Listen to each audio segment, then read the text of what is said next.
Oke, yuk kita ngobrolin soal smart home.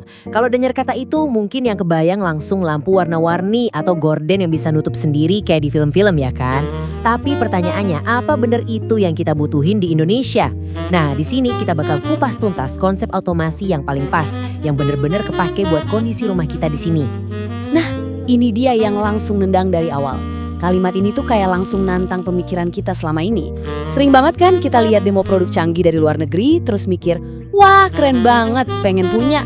Padahal, ya teknologi itu seringnya dibuat buat gaya hidup dan cuaca yang beda jauh sama kita. Jadi untuk sekarang coba deh, kita lupain dulu tren-tren global itu.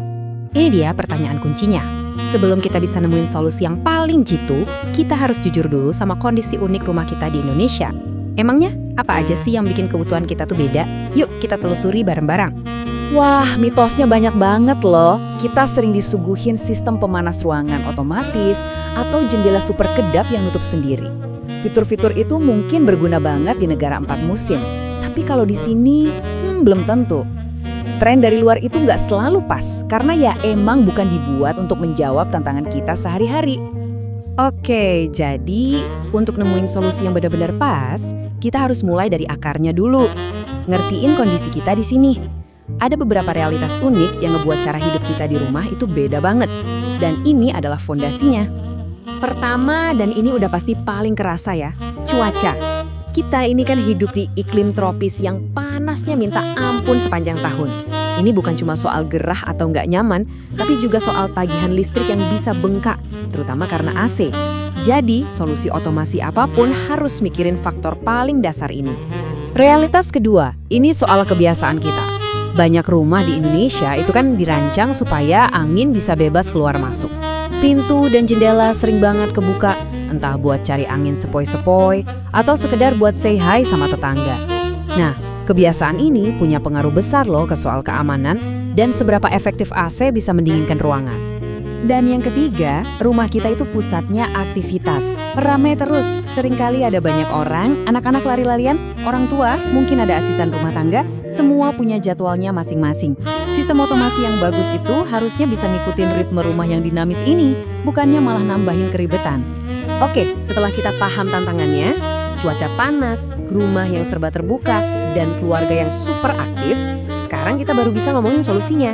Otomasi yang paling guna itu bukan yang teknologinya paling wow, tapi yang paling praktis dan benar-benar bisa ngeberesin masalah-masalah nyata tadi. Dari seabrak pilihan fitur yang ada, kita diajak buat ngerucutin fokus kita.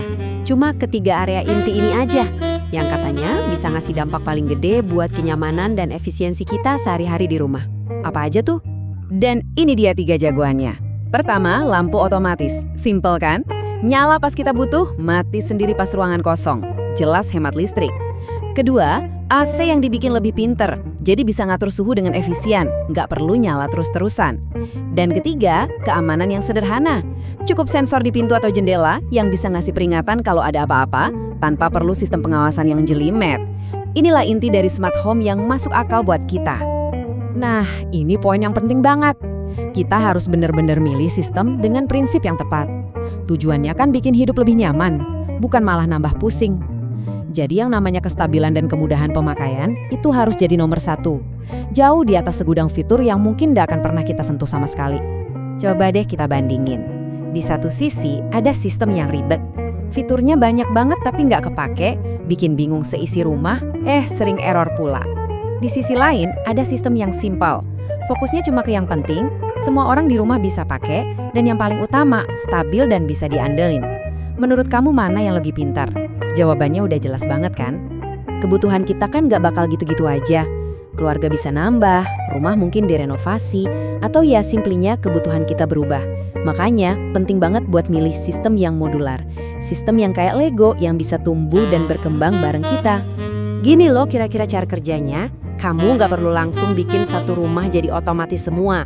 Mulai aja dulu dari yang paling sering dipakai, misalnya ruang keluarga sama kamar utama. Beberapa tahun lagi pas nambah kamar anak ya tinggal tambahin modul baru. Nanti lagi mau pasang di garasi, bisa. Ini bikin otomasi jadi lebih terjangkau dan pas banget sama perjalanan hidup kita. Jadi setelah ngelihat semua ini, cara pandang kita soal smart home harusnya udah geser nih. Udah bukan lagi soal niru-niru teknologi luar negeri, tapi soal nemuin solusi cerdas yang akarnya tuh dari realitas hidup kita sendiri. Ini soal otomasi yang realistis. Dan kutipan ini, wah benar-benar merangkum semuanya.